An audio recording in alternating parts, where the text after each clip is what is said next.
जो अपना घर बचाने के लिए किसी और का घर छीन ले, वो किसी का कभी सच्चा दोस्त नहीं बन सकता। मतलबी इंसान। एक दिन गोपू और गोपी घर की तरफ जाते रहते हैं।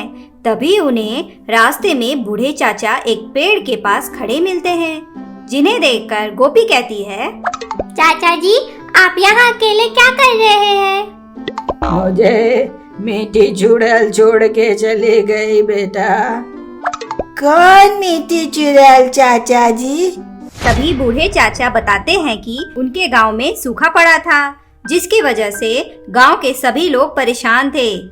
एक दिन बूढ़े चाचा पेड़ के नीचे खड़े होकर कुछ सोच रहे थे। तभी वहां एक चुड़ैल आई, जिसे देखकर बूढ़े चाचा डर जाते हैं। पर वो चुड़ैल एक अच्छी चुड़ैल थी, इसलिए वो बूढ़े चाचा से उनके दुख का कारण पूछती है। तब बूढ़े चाचा उस चुड़ैल को सारी बात बता देते हैं। तभी चुड़ैल कहती है, ए लो जादुई अंडा और अपने गांव की तरफ जाना शुरू करो। जहाँ ये अंडा गायब हो जाए, वहीं तुम एक कुआं खुदवा लेना, जिसका पानी कभी नहीं सूखेगा। ये सुनकर बूढ़े चाचा खुश हो जाते हैं और वहाँ से जाने लगते हैं। तभी चुड़ैल कहती है, भाई मेरी एक शर्त है।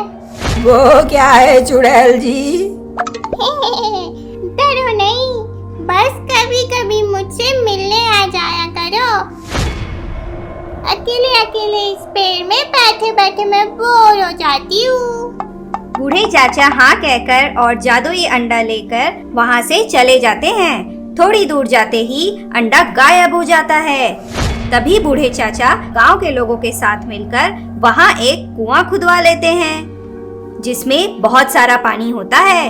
ये देखकर बूढ़े चाचा खुश हो जाते हैं और चुड़ैल के पास आकर उसे सारी बात बता देते हैं। तभी चुड़ैल कहती है, ये तो कुछ भी नहीं है इंसान, तुम्हें कुछ भी चाहिए हो तो मुझे बताना, एक चुटकी में तुम्हारी प्रॉब्लम सॉल्व कर दूंगी।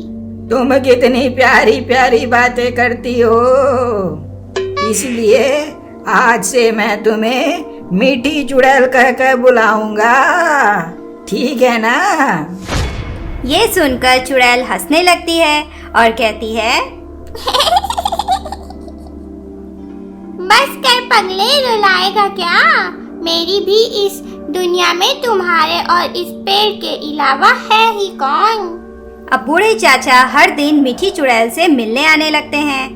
अब बूढ़े चाचा अपनी और गांव वालों की परेशानियां बताते और मीठी चुड़ैल उन सभी को सॉल्व करती जाती।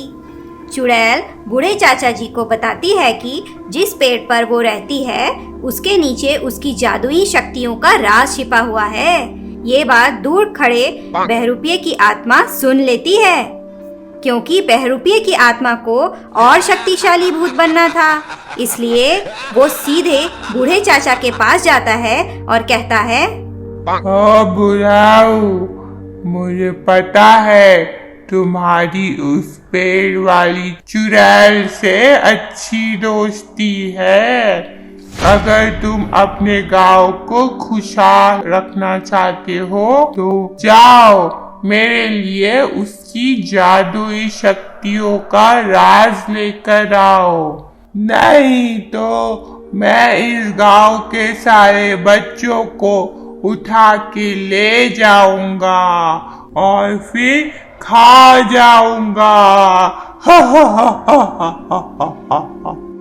बहरूपिये की आत्मा की बात सुनकर बूढ़े चाचा डर जाते हैं और मीठी चुड़ैल के पास जाकर उससे जादुई शक्तियों का राज मांगने लगते हैं। तभी चुड़ैल कहती है, अरे पागल, मेरे पास जितनी भी जादुई शक्तियाँ हैं, वो इस पेड़ के नीचे ही तो है।